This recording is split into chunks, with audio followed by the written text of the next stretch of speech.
When I told my husband I couldn't see a future with him, I thought I was being honest. At least, that's how I justified it in my head. We had been drifting apart for months.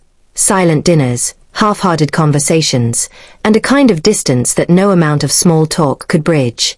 I convinced myself it was kinder to end things before resentment poisoned what little we had left. The words left my mouth colder than I intended. Asterisk, I just don't see a future with you. Asterisk, he froze, like I had physically struck him. No argument, no desperate attempt to change my mind, just a quiet nod. That hurt more than I expected. The very next morning, he packed his things. I watched from the doorway as he loaded the last box into his car. He didn't say goodbye, didn't look back, didn't leave a note. It was as if the life we built together had been erased in the span of a night. At first, I felt relief. I told myself it was for the best, that I had been brave enough to speak the truth. Friends said I'd done the right thing, that people deserve a chance at happiness even if it means walking away. For a little while, I believed them. But then the silence set in. The apartment felt too big, too empty.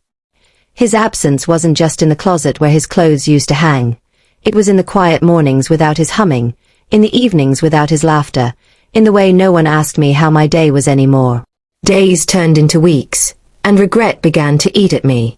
I realized I hadn't fallen out of love. I had simply grown tired of routine, mistaking comfort for boredom. He had been steady, loyal, and kind, but I had wanted fireworks, and in chasing that, I had destroyed the only thing that ever truly grounded me.